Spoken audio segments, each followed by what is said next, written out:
Good morning and welcome to my channel. Today we discuss congruence of triangles.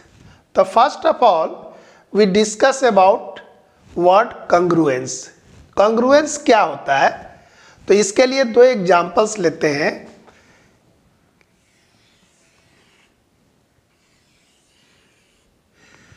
Here two circles. Both are equal? No. Equal.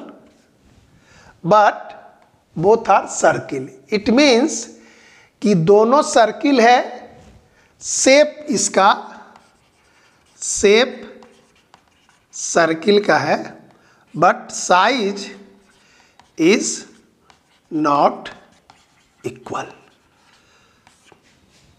Okay, कि दो circle है, ये दोनों equal नहीं है, लेकिन शेप इसका सेम है.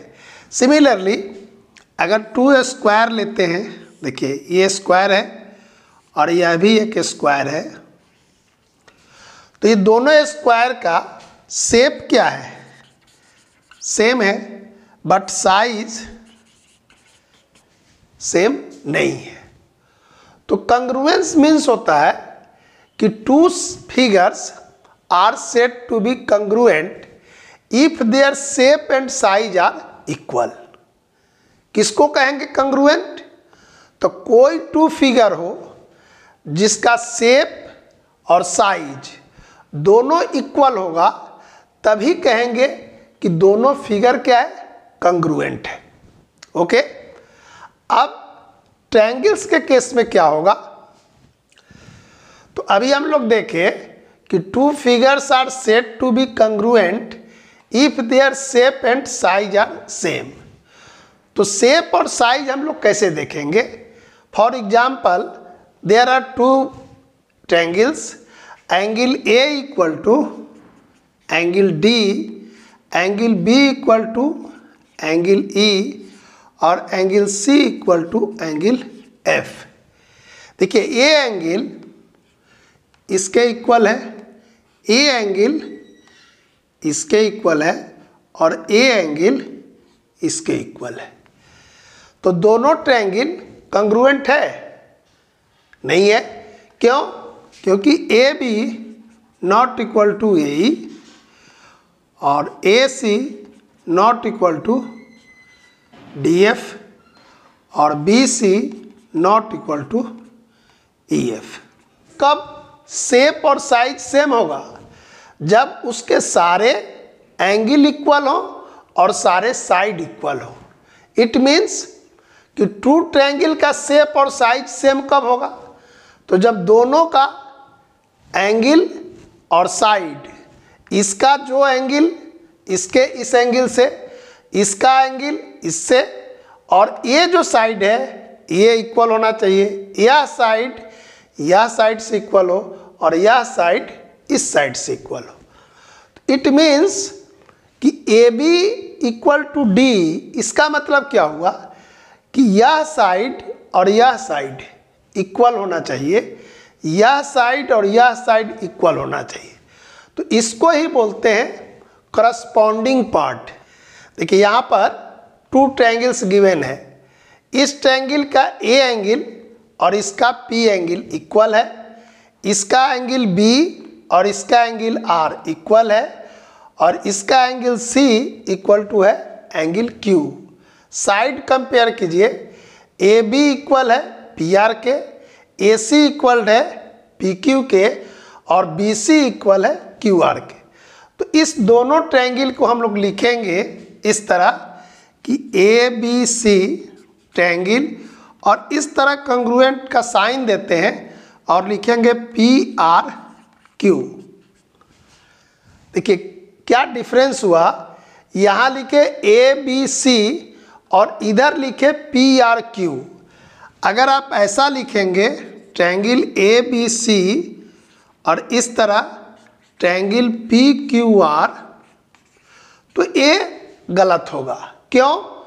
तो देखिए यहाँ पर करस्पॉन्डिंग पार्ट्स का मतलब है angle A angle P, angle B angle R, angle C angle Q. यहाँ से देखिए, यहाँ से मिलाइए.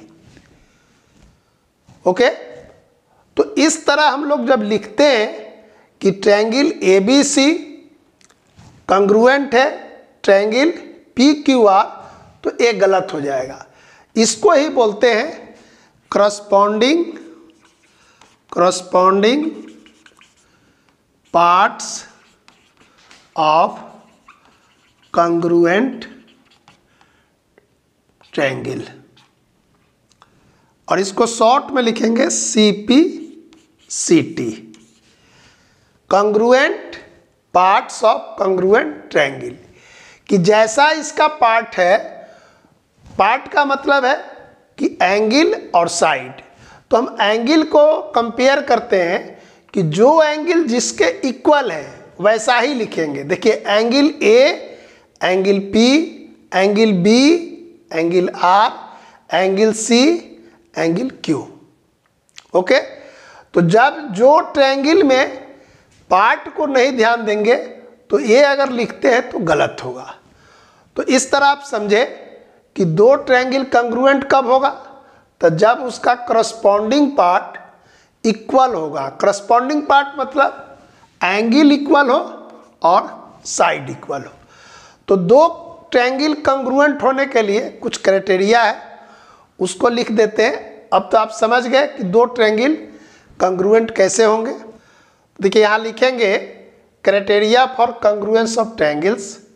There are 4 criteria. फर्स्ट है SSS, it means S denote करता है साइड को, कि साइड साइड साइड, कि पहले ट्रायंगल का सभी साइड करस्पॉन्डिंग साइड दूसरे ट्रायंगल का इक्वल होगा तो कहेंगे कि वो ट्रायंगल क्या है, कंग्रुएंट है। सेकेंड है कि SAS, इट मीन्स कि टू साइड अगर लेते हैं, देखिए टू साइड A इक्वल है इस ट्रायंगल के और इंक्लूडेड एंगल A अगर इक्वल होगा तब कहेंगे कि दोनों ट्रायंगल क्या होगा, कंग्रुएंट होगा। देखिए SAS का मतलब है कि two side are included angle. ऐसा नहीं कि ये दोनों साइड इक्वल हो और ए एंगल इक्वल हो इसके, तब ये कंग्रुएंट नहीं होगा। ओके। तीसरा है ASA, कि दो एंगल और इंक्लूडेड साइड, ये मीनिंग हुआ कि दो एंगल लेंगे, उसके बीच का जो साइड है दूसरे ट्रायंगल का भी, देखिए ये दोनों एंगल लेते हैं तो ए साइड, इसका मतलब हुआ इंक्लूडेड ए एंगल, और इस एंगल के बीच का जो साइड है वो अगर होगा तो कहेंगे कि ASA क्राइटेरिया है। और वी नो डैट कि अगर किसी ट्रायंगल का दो एंगल इक्वल होगा तो तीसरा एंगल भी इक्वल होगा। वाई? क्योंकि सम ऑफ एंगल्स कितना होता है, 180। तो इस कंडीशन को हम लोग चेंज करके ऐसा भी लिखते हैं कि टू एंगल्स और साइड, यानी किसी ट्रायंगल का दो एंगल इक्वल हो और एक साइड इक्वल हो तो दोनों ट्रायंगल क्या होंगे, कंग्रुएंट होंगे। बट ऐसा केस में नहीं होगा कि SA ऐसा हो, तो ये कंडीशन सही नहीं है। ये सिर्फ इसी में सही होगा क्योंकि हम जानते हैं कि सम ऑफ एंगल्स जो होता है 180 होता है, जबकि साइड के सम के बारे में कोई रिलेशन फिक्स नहीं है। और थर्ड है, ये फोर्थ, कि अगर टू राइट एंगल ट्रायंगल्स दिया होगा तो राइट का मतलब है 90 डिग्री तो है ही, H का मतलब है हाइपोटेन्यूज और S का मतलब है साइड, कि दो राइट एंगल ट्रायंगल्स होगा तो उसका हाइपोटेन्यूज और साइड, करस्पॉन्डिंग ट्रायंगल का हाइपोटेन्यूज और साइड इक्वल होगा तो दोनों ट्रायंगल क्या होंगे, कंग्रुएंट होंगे। तो ये अभी हम लोग देखें, इसको एक्सियम्स है। ASA वाले को नेक्स्ट डे हम प्रूफ करके बताएंगे कि दो एंगल और इंक्लूडेड साइड फर्स्ट ट्रायंगल का इक्वल है और सेकंड का करस्पॉन्डिंग पार्ट से दोनों एंगल और बीच का इंक्लूडेड साइड इक्वल है, तो कैसे कंग्रुएंट होगा इस थ्योरम को हम लोग नेक्स्ट डे बताएंगे।